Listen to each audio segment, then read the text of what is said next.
ಇಲ್ಲಲ್ಲ ಬೆಂಗಳೂರಿನ ಇಂದಿರಾನಗರದಲ್ಲಿರುವ ಸಂಸ್ಥೆ ಮಕ್ಕಳಿಗೆ ಓದೋದನ್ನು ಹಚ್ಚಿಸೋದೇ ಈ ಸಂಸ್ಥೆಯ ಕೆಲಸ. ಪುಟ್ಟ ಮಕ್ಕಳಿಗೆ ಆಟ ಅಂದ್ರೆ ಬಲು ಪ್ರೀತಿ, ಓದೋದು ಅಂದ್ರೆ ಎನರ್ಜಿ. ಇಂತಹ ಮಕ್ಕಳಿಗೆ ಆಟದ ಮೂಲಕನೇ ಅಧ್ಯಯನದ ಬಗ್ಗೆ ಆಸಕ್ತಿ ಹುಟ್ಟಿಸೋದು ಈ ಸಂಸ್ಥೆಯ ವಿಶೇಷತೆ. ಇತ್ತೀಚೆಗೆ ಮಕ್ಕಳಲ್ಲಿ ಓದುವ ಅಭ್ಯಾಸ ತುಂಬಾ ಕಡಿಮೆ ಆಗಿದೆ. ಅವರು ಯಾವಾಗಲೂ ಟಿವಿ ನೋಡ್ತಾರೆ, ಆಮೇಲೆ ಹೊರಗೆ ಹೋಗಿ ಆಡುವ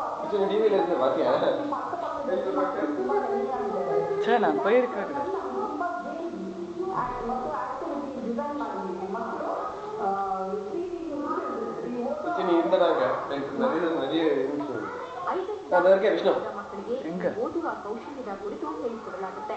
ಸುಮಾರು 5 ತಿಂಗಳ ಕಾಲ ಪುಸ್ತಕ ಪ್ರೀತಿಸಿಕೊಳ್ಳುವ ತರಬೇತಿ ನೀಡಲಾಗುತ್ತೆ. ಮಕ್ಕಳು ಪುಟಾಣಿಗಳಿಗೆ ಏಕಾಗ್ರತೆ, ಕೇಳುವ ಕಲೆ, ಚಿಂತನೆ, ಪುನರ್ಮನನ ಮತ್ತು ಪದಬಂಧದ ಪರಿಚಯ ಮಾಡಿಕೊಡಲಾಗುತ್ತೆ. ಪುಸ್ತಕ ಓದು ಭೂಮಿಗೆ ಬಿಡ್ತಾರೆ. ಆಗ ಪೋಷಕರು ಹೇಳದೇ ಇದ್ರು ಮಕ್ಕಳು ತಾವಾಗೆ ಪುಸ್ತಕ ಆರಂಭಿಸ್ತಾರೆ.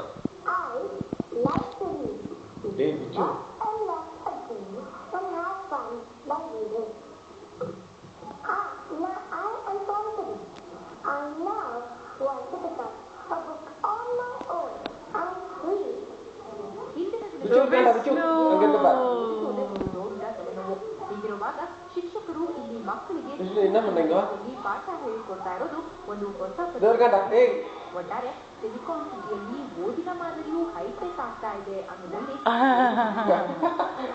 ಶರತ್, TV9 ಬೆಂಗಳೂರು.